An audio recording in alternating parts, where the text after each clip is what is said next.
Regresamos a su programa Sucesos Multimedia. Mi nombre es Rebeca Kobayashi y nos acompaña el licenciado José Luis Armendáriz. Buenas tardes.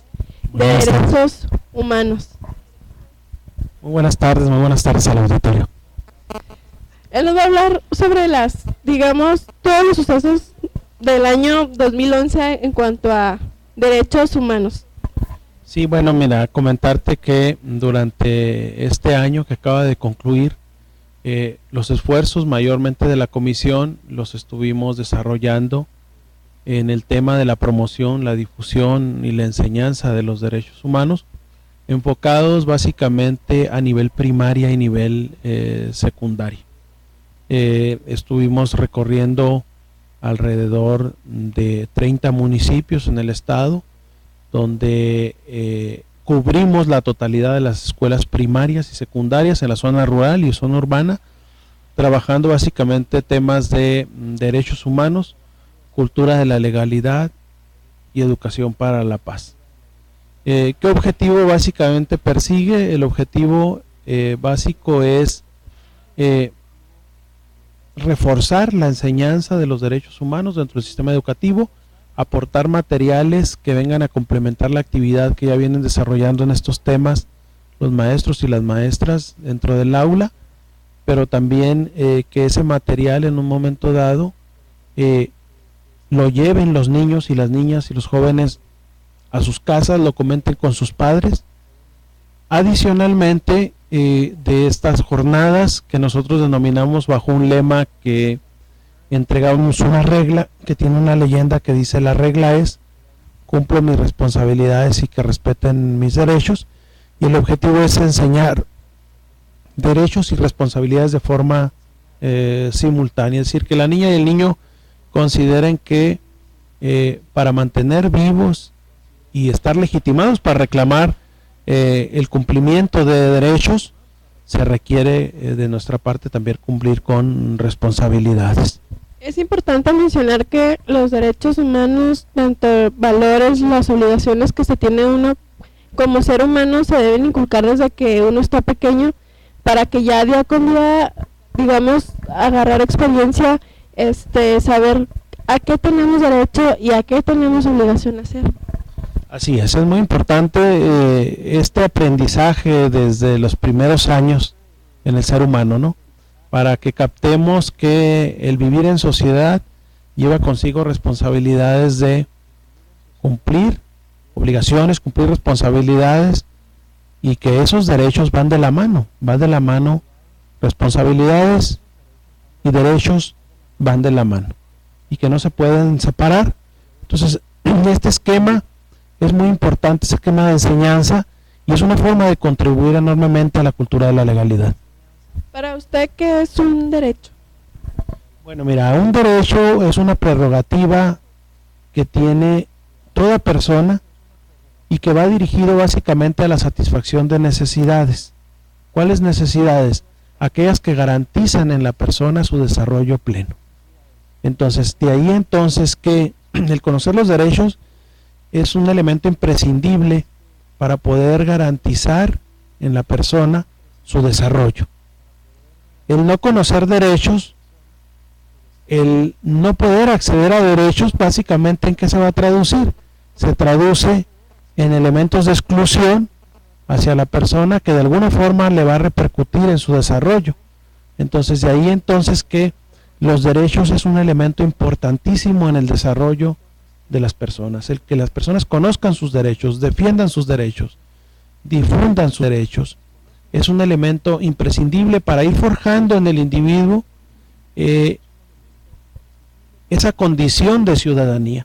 No se puede hablar de ciudadanos si no conocen sus derechos, si no se respetan sus derechos. Es importante mencionar que muchas veces uno dice, yo tengo derecho a muchas cosas, pero no se ponen a ver las obligaciones que tiene uno como ciudadano. Es importante que si quieren que respeten sus derechos, tienen que respetar lo que son las obligaciones que tiene cada ser humano. Así es.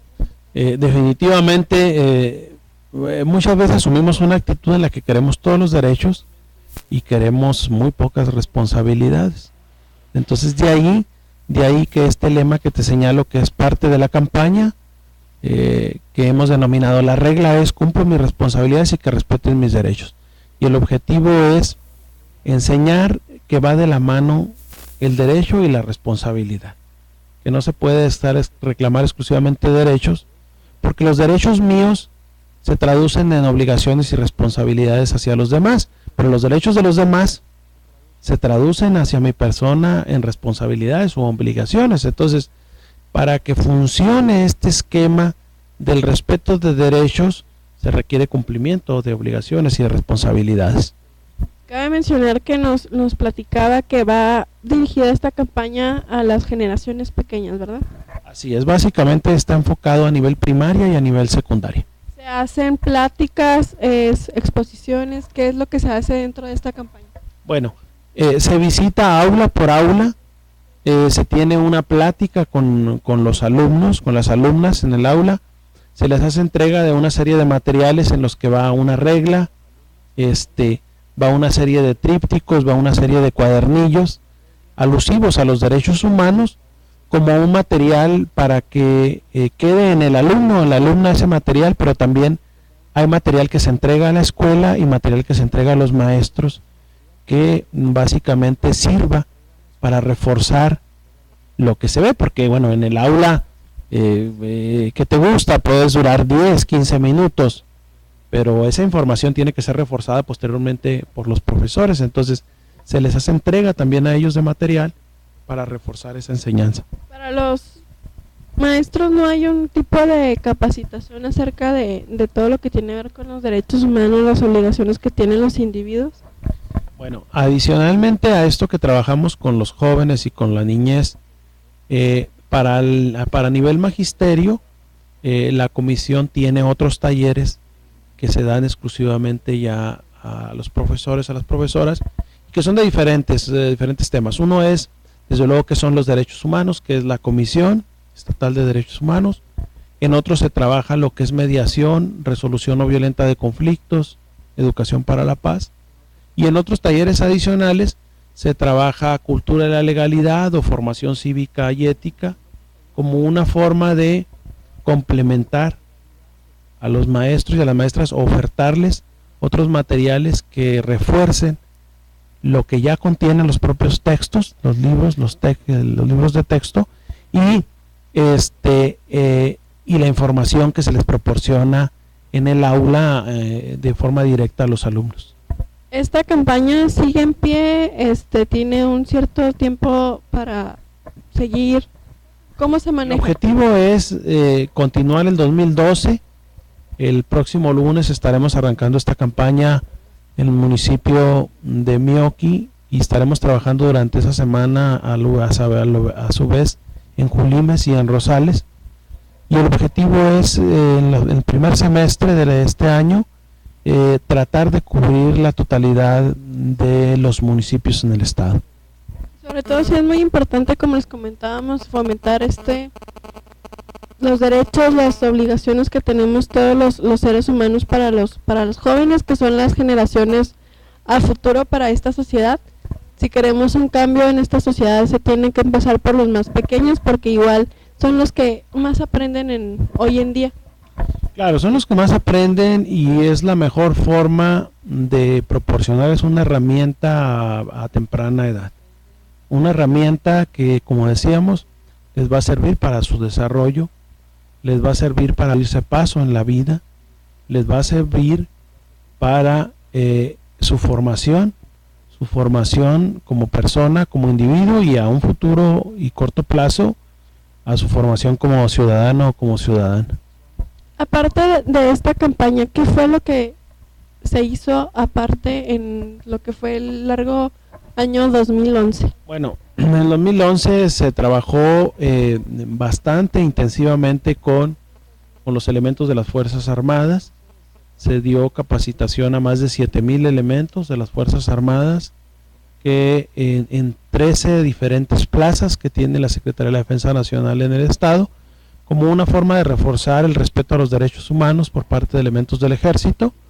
Adicionalmente, estuvimos trabajando en las academias municipales y en la Escuela Estatal de Policía, en la formación de derechos humanos hacia elementos policíacos y hacia los cadetes. Asimismo, trabajamos con la Dirección de Vialidad y Protección Civil, trabajamos el tema de derechos humanos, y con servidores públicos en general. Estuvimos desarrollando una serie de conferencias con algunos materiales, por ejemplo, una que hemos denominado nosotros principios de buena práctica en el servicio público.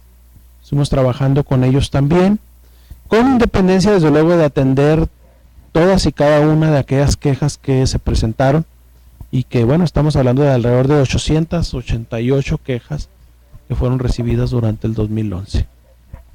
Digamos que para esta capacitación se tiene que llevar un procedimiento, tiene que ser preparado con tiempo. ¿Cuánto tiempo de preparación tienen estas capacitaciones para, digamos, los grupos policíacos? Bueno, en el caso de las academias, los grupos policíacos, generalmente hubo grupos de academia a los que se les dio alrededor de 20 horas de capacitación, sobre todo a cadetes. Tratándose ya de policías en servicio, generalmente la capacitación es de 4 horas. ¿Son semanales, son diarias?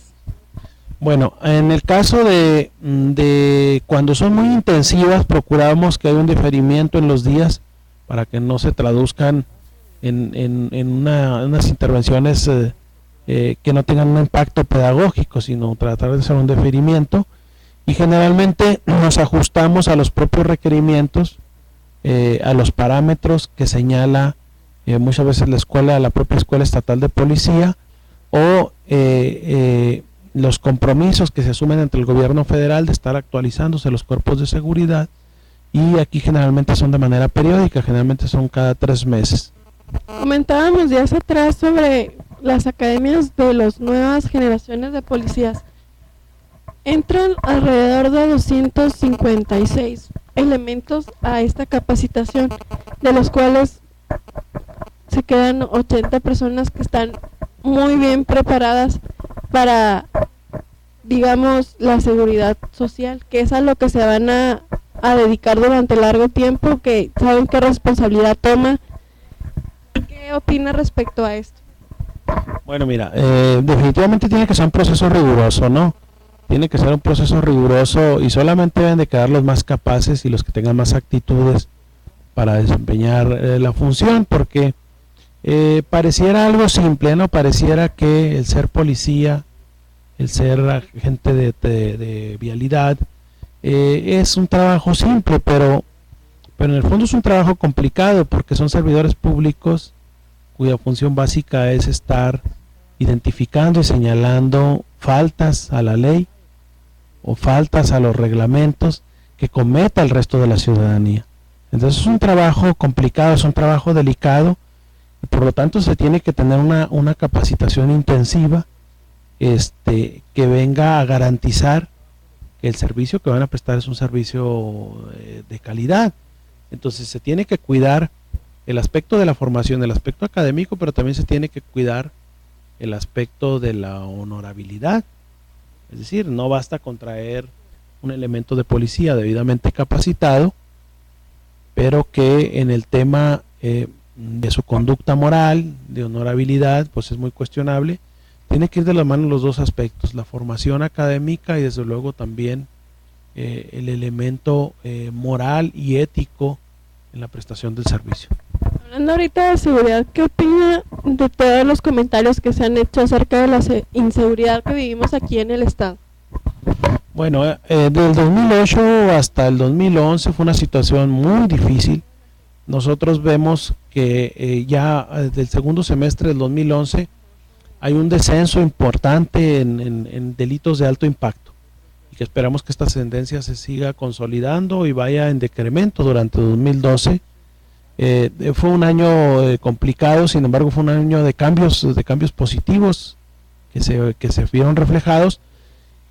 Y bueno, lo que fue 2010, 9 y 8 fueron años muy difíciles, de muchos asesinatos de personas, extorsiones, secuestros, Y creo que esos años tan difíciles tienen que dejarnos una enseñanza clara para evitar que pueda repetirse una circunstancia como esta, ¿no? Que no nos vuelva a pasar esta circunstancia por la que se atravesó en estos años tan difíciles, que se afectó tanto a la economía, se afectó a la convivencia familiar, a la convivencia social, se afectó a la fuga de capitales y de talentos. Se dice mucho, comentábamos tiempo atrás, que muchas veces la gente piensa que los funcionarios públicos tienen mucho que ver con lo que pasa aquí en el estado o en cualquier otro estado. ¿Usted qué opina? ¿Que la responsabilidad recae en el representante que tenemos o tiene la sociedad que hacer algo para mejorarlo? Bueno, en el tema de seguridad, la sociedad tiene que participar indiscutiblemente. Pero los titulares de las dependencias y los servidores públicos tienen que liderar esas acciones. Desde luego, toda la responsabilidad no puede recaer en ellos, pero ellos tienen que generar el clima de confianza para que la ciudadanía pueda estar participando, ¿sí? Imaginémonos una ciudad donde la ciudadanía no participe en el tema de la denuncia ciudadana de la comisión de delitos. Los policías no pueden hacer todo, ni la autoridad investigando tendría la capacidad de lograr identificar un mayor número de delincuentes o de transgresores de la ley si no existe una sociedad que esté denunciando, que esté participando, que esté... No le estamos pidiendo a la sociedad acciones de hecho, ¿no? Que participen en la detención de una persona, pero por ejemplo el estar participando, denunciando, el estar participando en acciones colectivas de la autoridad, preventivas a favor de la seguridad, es un elemento muy importante. Entonces muchas veces se quiere echar toda la culpa a la autoridad y yo como sociedad no participar, sino que eso es asunto de policías, y entonces hace falta esta otra segunda parte. En la seguridad pública está la actividad y las acciones que realiza la sociedad, y desde luego está el liderazgo y las acciones que desarrollan los cuerpos de seguridad y los servidores públicos. Vamos a un corte y regresamos a su programa Sucesos Multimedia.